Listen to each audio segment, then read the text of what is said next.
6h54, la question santé d'Europe 1. Thomas Soto. Jean-François Lemoine, c'est toujours un moment d'angoisse pour les futurs parents quand ils font un examen pour savoir si leur enfant à venir sera normal ou pas.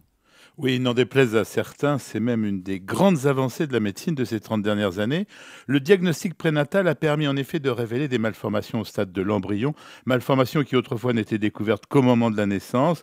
Loin devant les autres pays, Thomas, la France détient d'ailleurs le record mondial de diagnostic prénatal, on le sait peu. 70% des malformations seraient détectées avant la naissance, contre 25% par exemple aux États-Unis. Sauf que, dites-moi si je me trompe docteur, mais ça passe par un examen qui est délicat et qui s'appelle l'amniosynthèse. Oui, alors en particulier pour dépister la trisomie 21, on dispose de cette amniosynthèse. Alors elle est proposée systématiquement aux femmes de plus de 38 ans dès la 10e semaine.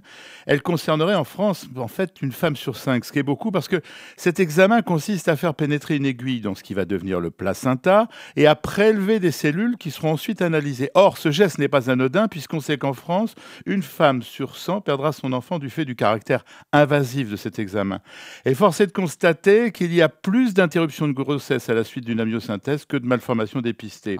Autre risque, celui d'une naissance prématurée. En d'autres termes, on faisait plus de mal que de bien selon certains spécialistes. Alors évidemment, ce que vous nous dites là, Jean-François, ça donne des arguments à ceux qui ne veulent pas, souvent pour des raisons philosophiques ou religieuses, entendre parler de ce dépistage. Oui, c'est pourquoi les résultats d'une étude qui vient d'être présentée à un congrès de la spécialité va rassurer les femmes et peut-être étendre même ce dépistage qui n'était réservé pour tout cela qu'aux femmes à risque, puisqu'il passe par l'intermédiaire d'une simple prise de sang. Et les résultats de cette étude sur 68 000 femmes montrent qu'elle a permis de détecter 83% des anomalies, ce qui est un excellent résultat. C'est bien 83%, mais l'amniosynthèse, c'est 100% de fiabilité, non? Oui, presque, mais aussi avec les risques pour le futur bébé. C'est donc une décision qui se prend avec le médecin en connaissance de cause. Et alors, ce test sanguin, cette prise de sang, c'est un prototype ou ce sera bientôt disponible chez nous? Pas du tout, Thomas. Il est disponible depuis l'automne 2013 chez nous. Mais les médecins ont d'abord adopté une certaine méfiance qui ne se justifie plus aujourd'hui. D'autant que dans cette étude, cette prise de sang a fait baisser le taux d'amniosynthèse de 40% en 5 ans. Là aussi, c'est spectaculaire. Vous nous parliez d'un test systématique pour les femmes de plus de 38 ans. Ça veut dire qu'il y a clairement un lien entre l'âge d'une future maman et le risque d'avoir un enfant trisomique, Jean-François? Tout à fait. On est sur un risque de 2 à 3% à l'âge de 40 ans, alors que ce risque est 10 fois moindre avant.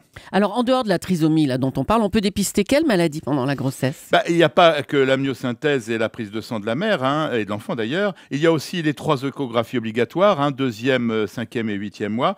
Grâce à tout cela, Julie, on peut rechercher des malformations et des maladies génétiques. La trisomie 21, certes, mais aussi l'hypothyroïdie et surtout une maladie beaucoup plus connue, la mucoviscidose. Merci, docteur Lemoine. On vous retrouve demain, 7h-5. À demain. C'est la question santé. À demain, Jean-François.